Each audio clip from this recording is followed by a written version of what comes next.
예, 시사정담 3인 3색 2월 17일 시작하도록 하겠습니다. 오늘은 드디어 삼성의 총수인 이재용 부회장이 두 번째 만에 오늘 구속이 영장이 떨어졌습니다. 그리고 이 3월 초 탄핵 선고를 이 헌재에서 못 박았습니다. 그리고 안희정 충남지사가 급부상하고 있습니다. 이에 대해서 살펴보도록 하겠습니다. 먼저 삼성 이재용 부회장의 구속 좀 예견된 측면도 있죠.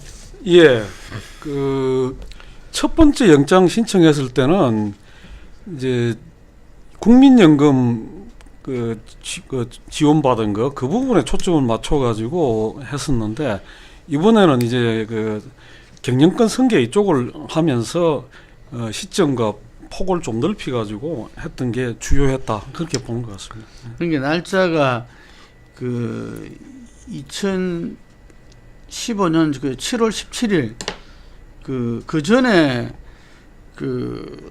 삼성물산과 이 제일모직 합병이 이루어졌다는 거예요. 그러니까 이미 그 전에 이루어졌다. 그런데 그 이후에 이제 대가성을 갖다가 입증 보완했다. 그게 이제 보면은 순환 출자고리라든지 금융지주회사, 그래서 포괄적 뇌물죄의 틀이 완성됐다는 거죠. 예. 그리고 또 한편으로는 추가로 수집된 증거 자료를 예를 들었습니다. 아마 안종범 전 수석의 새로운 수첩에 있는 것이 추가 자료로 된 걸로 아는데, 그쪽에서는 이거는 부당한 이 증거 자료다 이렇게 반박했다면서요. 그쪽에서는, 변호인 쪽에서는 이렇게 이 부회장에 대한 모든 혐의에 대해서 이렇게 부인을 하고 있지만은, 이제 박영수 특검 쪽에서는 이번에는 아주 각오를 하고 모든 사안들에 대해 가지고 꼭꼭 이렇게 증거들을 이렇게 꼭꼭 이렇게 다 제시하면서 이렇게 한마디로 거물을 쳤다, 이렇게 봐도 무방할 것 같습니다. 예. 그런데 어쨌든 간에 구속 영장이 떨어진 거하고 나중에 또 이렇게 법원에서 선고가 되려면은, 지금 구속 영장은 개연성으로 되지만 그때는 확실하게 입증이 돼야 되지. 예, 물론 그렇습니다. 이렇게 이 구속 영장이 떨어졌다고 해서 전부 다 유죄를 받는 것은 아니고, 재판 과정에서 또 상당히 이제 삼성이란 거대한 어떤 자본 권력하고 이 검찰의 자존심을 건 어떤 한판 승부가 있지 않겠나, 그렇게 예상이 됩니다. 그렇지만 어쨌든 간에 법원이 영장을 발부를 했다는 것은 특검에서 제시한 혐의 사실에 대해서 상당히 이제 이건 혐의 자체를 인정하고 또 구속을 해야 되는 사안이라고 판단을 했던 것이기 때문에 그 자체로서 상당히 중요한 의미가 있다고 봐야 될 것 같습니다. 이게 박 대통령 탄핵에도 좀 영향을 미치겠죠. 그렇죠. 이제 미르 K스포츠 재단에 대해서 이렇게 3자 뇌물죄를 적용을 했다는 것은 박 대통령이 이제 공범관계로 이렇게 사실상 뇌물죄가 적용되는 겁니다. 이 뇌물죄는 이렇게 국회가 탄핵 소추하면서 5가지 탄핵 사유 중에 중요한 요건입니다. 그래서 이렇게 오늘 민주당 의원들은 이것이 이제 헌재의 탄핵 인용까지 거의 100% 갔다, 이렇게 이제 이런 말도 하고 있습니다. 네.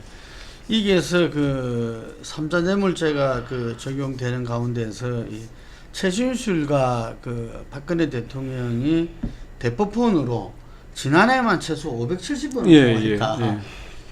이 대법원이 오히려 덧치됐네요. 그렇습니다. 그리고 이제 그동안 이 김문수 전 지사 같은 경우에 태극기 집회에 나와가지고 돈 받은 거는 하나도 없었지 않느냐, 이런 주장을 하고 했었는데, 결국은 뇌물죄가 성립이 됐다는 것은, 3자 뇌물죄가 적용이 됐다는 것은 대통령이 돈을 받았다, 결국은 돈을 받고 뭔가 대가성이 있는 어떤 그걸 해줬다, 이런 관계를 입증하는 것이기 때문에 더 이상 어떤 그런 논리 자체가 성립이 안 된다, 그렇게 봐야 될 것 같습니다. 예. 그리고 이 헌재 이야기로 좀 가면, 헌재는 지금 박 대통령 이 변호인단의 반발에도 불구하고 24회를 최종 변론으로 못 박았습니다. 예. 이건 어떤 의미가 있다 보십니까?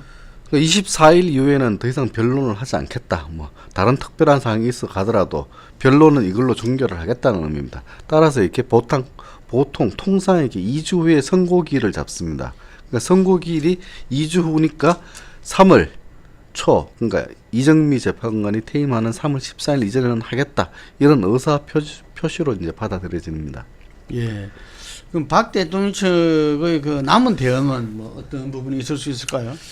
두 가지인데요. 하나는 이제 이 그 대리인단, 그러니까 변호인단이 저는 이제 사퇴를 해가지고 그걸 가지고 이제 다시 이제 그 법적인 논란을 불러일으키는 방법이 있고, 그 다음에는 이제 대통령이 그 변론이 종결된 이후에 그 헌재 출석을 하겠다. 출석을 해서 본인이 최후 변론을 하겠다. 이렇게 되면 다시 이제 또 그 부분을 그 기일을 잡아야 되는 그런 문제. 그 두 가지가 변수로 남아갔습니다. 그러나 그 두 가지를 다 한다 하더라도 헌재 입장이 이제 24일 날 종결하기로 한 만큼 더 이상 질질 끌지 않겠다. 이정미 대행이 그런 이야기를 했으니까 1년이고 2년이고 이게 재판을 끌 일이 아니다. 대통령이 지금 공백으로 해가서 국정의 어떤 혼선이나 난맥이 심각하기 때문에 최대한 빨리 해야 된다는 그 의지를 명백히 했기 때문에 대통령 측이 그런 지연 전술을 마지막으로 한다 하더라도 그렇게까지 뭐 지연이 될 것 같지는 않습니다. 예, 변호인단의 전원 사퇴는 그 현재 법에 의해서 4인인 경우에 변호인이 없을 경우에는 이 재판을 진행할 수 없다라는 부분을 이용하려고 하는 건데, 이미 그거는 대통령은 4인이 아니다. 이런 이야기도 뭐 다수설이다 이런 말들이 있고요. 그 다음에 대통령의 그 헌재 최후 변론 이 부분에서 어쨌든 간에 국회 소추단이라는 신문을 받지 않고 마지막 최후 변론을 하는 식으로 해서 사실상은 대국민 담화의 성격을 띠는 부분으로서 날짜를 지연하는 부분인데, 아마 그 헌재에서는 만약에 한다면 최종 변론일 그날 해라 뭐 이런 입장인 것 같습니다. 그래서 하여튼 간에 그동안 이렇게 몇 개월 동안 헌법재판 탄핵 재판이 지금 마지막 종착역을 향해서 가는 걸로 보이고 있습니다. 또 한편은 그 특검이 이제는 그 70일 수사기간이 1차 수사기간이 지금 이제 완료되죠. 예, 그래서 완료됩니다. 황교안 대행한 특검 수사기간 연장을 요청했는데 어찌 될 거라 전망하십니까? 현재로서는 이렇게 황교안 대행이 거부하겠다는 의사를 시사를 했었습니다. 이전에 뭐 지금 앞으로 어떻게 변할지는 아직 변수이고요. 다음으로 이렇게 자유한국당이 이렇게 특검 영장 법안에 합의를 해주지 않으려고 합니다. 따라서 굉장히 이렇게 불투명한 상황입니다. 그래서 이제 황교안 대행이 이제 특검 연장을 받아들인다든가 아니면 새누리당이 전향적인 자세를 보이지 않는 이상은 굉장히 어려운 국면인데, 이게 이제 야3당에다가 바른정당까지 포함해서 특검 연장을 위한 정세균 국회의장 직권 상정을 요구할 가능성이 굉장히 높습니다. 뭐 이 경우가 이제 큰 이렇게 마찰 갈등 지점이고 향후 이제 주목해야 될 지점인 것 같습니다.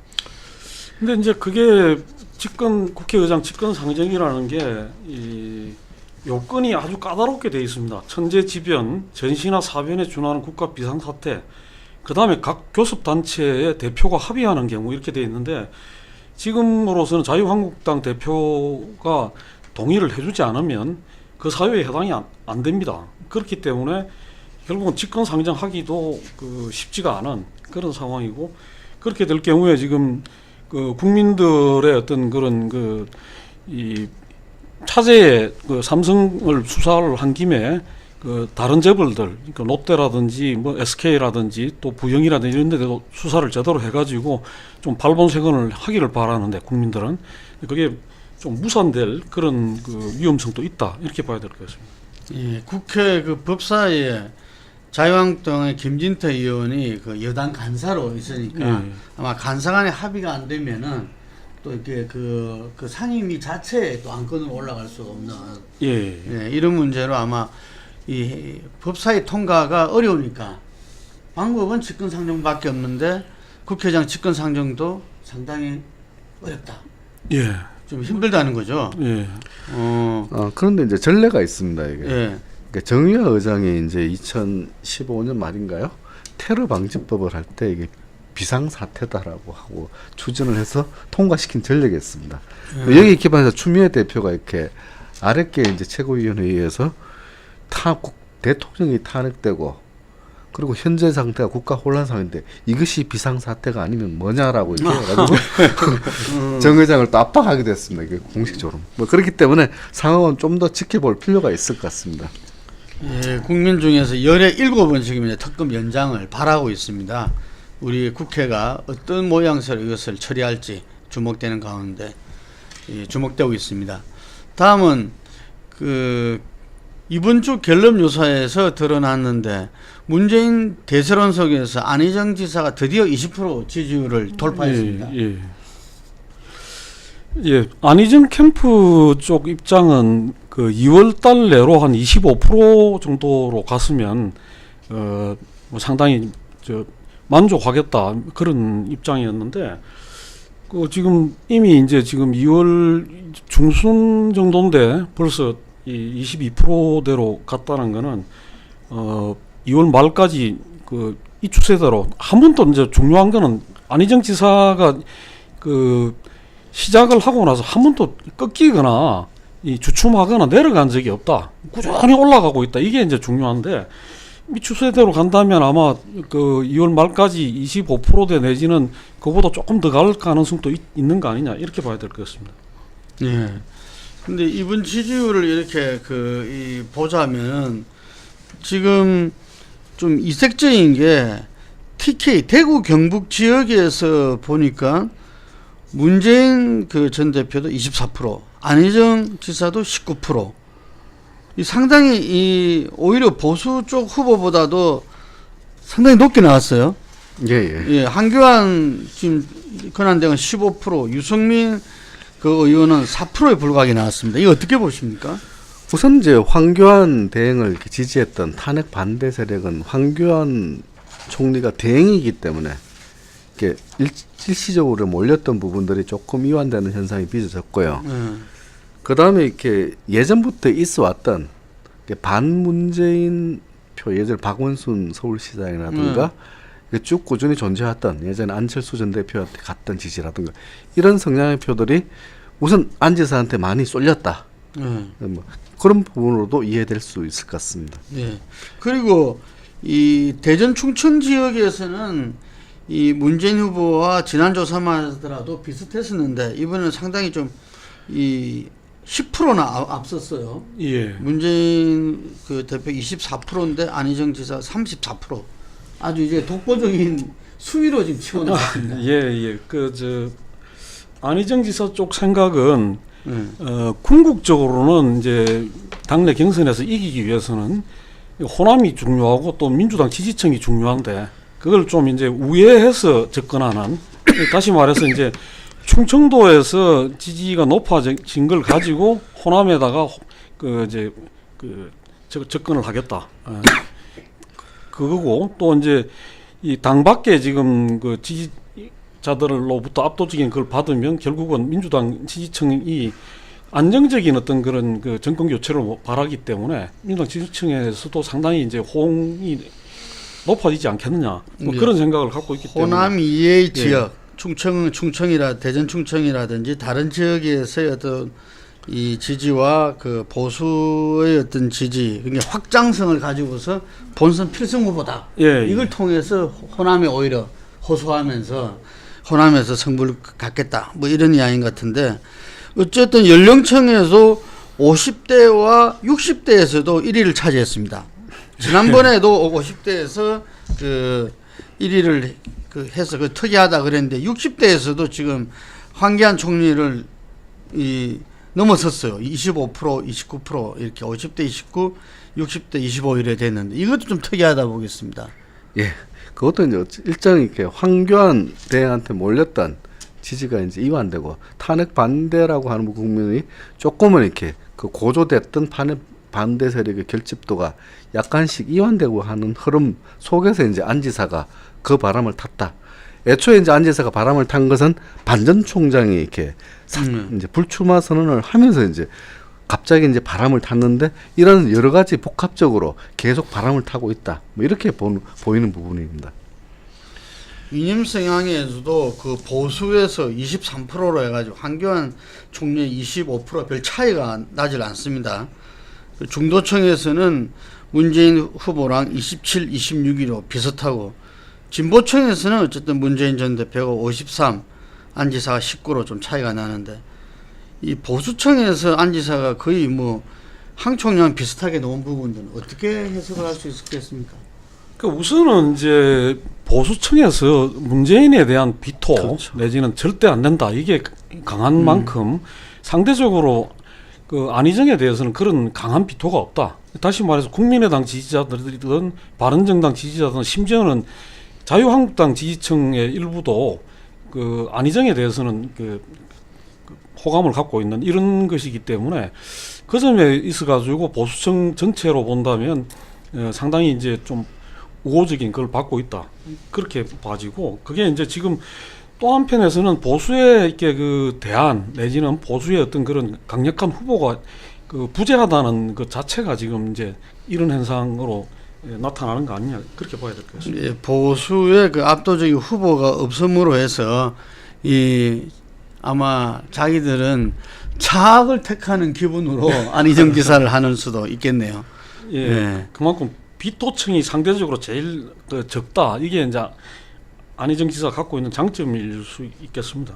예. 아직은 이제 그 야당 후보들의 어떤 대세를 가름할 호남 지역에서는 이 문재인 대표가 32, 안희정 지사가 21, 안철수 11, 이재명 그 8 이렇게 그 되고 있습니다. 아직까지는 그 10%선은 유지되고 있네요. 예, 호남에서는. 예. 하여튼간 매주 이 안희정 지사의 지지도가 어디까지 올라갈 것인지 이렇게 그 주목되는 시점입니다. 이 민주당 경선이 지금 안희정 지사가 워낙 중도 보수에서 지금 현재 이렇게 이 힘을 내고 있으니까 역선택의 우려도 좀 제기되고 있습니다. 뭐 그런 우려들을 제기를 하는데 안 지사 쪽은 뭐 200만 명 가까이 뭐 아직 결론 난 건 아니지만은 참여하면 역선택은 큰 의미가 없다. 그리고 대다수 전문가들도 현재 규모가 커지는 상황에서는 역선택 자체가 뭐 가지는 의미는 없다. 뭐 이렇게 다들 설명하고 있습니다. 경선 흥행은 굉장히 조짐이 있죠. 첫날만 해도 30만 명이 넘었었다고 합니다. 예, 뭐 물론 그 중에 이제 그 권리당원이 자동적으로 그 등록된 숫자가 한 19만 명 되기 때문에 그 부분을 빼더라도 상당히 이제 좀 그 빠른 추세다. 이 과거 이제 그 이런 그 때 비해 가지고 그렇게 볼 수 있을 것 같고, 하고 이제 이 각 그 주자들 진영에서 상당히 이제 열심히들 그걸 하고 있다. 그렇게 봐집니다.